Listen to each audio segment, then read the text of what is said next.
তৈরি পোশাক খাতে চীনের পর বিশ্বের দ্বিতীয় বৃহত্তম রপ্তানিকারক বাংলাদেশ। রপ্তানি আয়ের ৮০% আসে এই খাত থেকে। শুধু রপ্তানি নয়, বৈদেশিক আয়ের প্রধান চালিকা শক্তি এই তৈরি পোশাক শিল্প, যেখানে কর্মরত আছেন ৪০ লাখের বেশি নারী ও পুরুষ। বার্ষিক জিডিপিতে তৈরি পোশাকের অবদান প্রায় ১০%।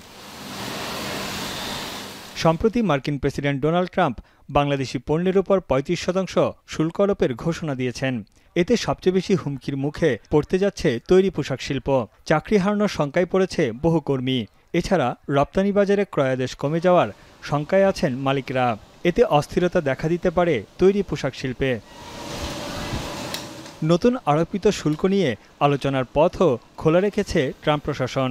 তবে এই সময়ের মধ্যে সমঝোতায় না আসতে পারলে আগামী ১ আগস্ট থেকেই বাংলাদেশি পণ্যে কার্যকর হবে বর্ধিত এই শুল্ক। পূর্বে ১৫% শুল্ক ধার্য ছিল বাংলাদেশের উপর।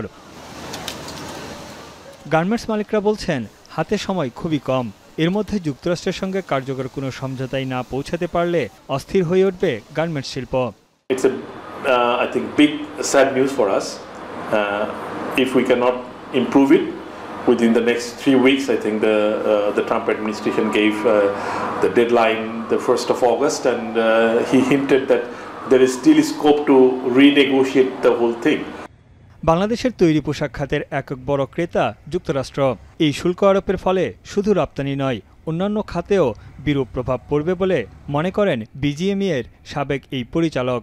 We will be losing some business, or we will not be able to grow how we supposed to grow, and at the same time we need to see how India, China and Pakistan is beneficial or not, and at the same time what other countries like African countries and other countries how much they are imposing tariff to them.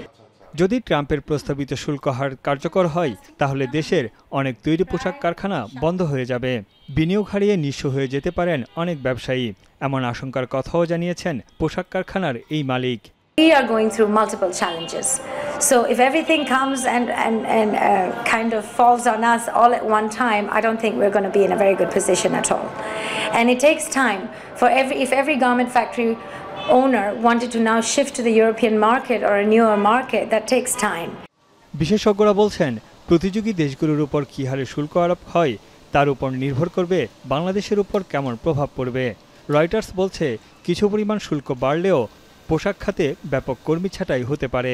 অন্যদিকে শুল্কের বোঝা এড়াতে উৎপাদনকারী প্রতিষ্ঠানগুলো জুলাই মাস শেষ হওয়ার আগেই বিদেশি ক্রেতার পণ্য সরবরাহের জন্য তোড়জোড় চালাচ্ছে। তানভীর জানি, এখন বিশ্ব। একনল সোপ, দেশের নম্বর 1 হালাল অ্যান্টিব্যাকটেরিয়াল সোপ। ন্যাচারাল ব্যাকটেরিয়ালাইসিসের সুরক্ষায় ফ্রেশ ও অ্যাক্টিভ সবসময়।